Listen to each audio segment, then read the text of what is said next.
ल साथीहरू good morning. बिहानको 6 बजिसकेको छ है। म चाहिँ पानी तताइसकेँ। अब म पानी तताएर आजको दिन चाहिँ यसरी सुरु गर्दैछु साथीहरू। यहाँ दालहरू धोएर बसालिदिनु पर्यो साथीहरू। अनि म चाहिँ किन अहिले नै यो खानाहरू बसाल्न आँटेको भन्दाखेरि चाहिँ अलि अर्को उठ्छ कि सानो छोरी, अनि त्यो भएर उसले अलिकति डिस्टर्ब गर्छ क्या फेरि त्यो भएर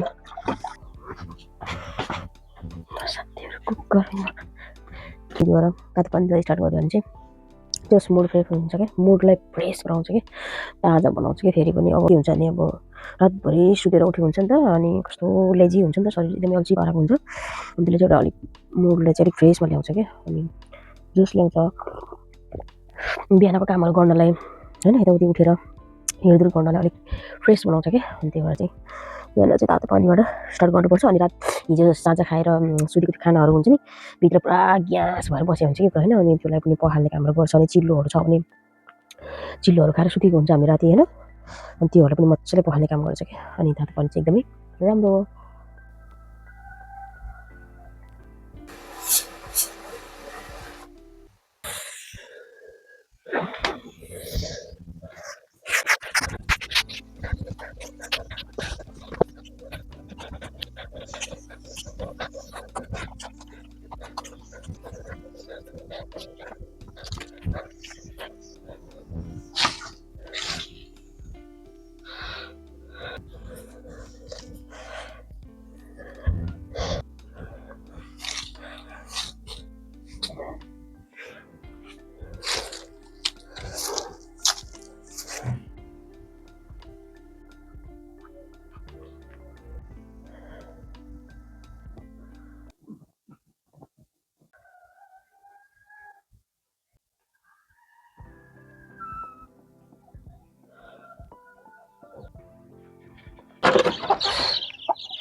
हिजो के आउनु भएको थिएन, चिलाउनु भयो।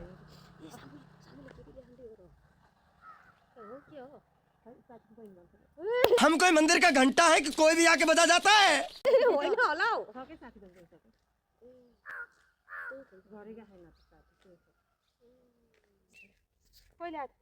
अन्त 5 बजे उठे पनि सुतिन्छ।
ल साथीहरू, मेरो भिडियो हेरेर मन पर्नु भयो भने लाइक कमेन्ट सेयर सब्सक्राइब गरिदिनु होला। अनि मैले आज सोचेको थिएँ साथीहरू घाम लाग्छ भनेर, तर मजाले घाम लागिरहेको छ आज चाहिँ जोस्। अनि ल आजको ब्लग यति नै भन्दै सबैजना बाई बाई।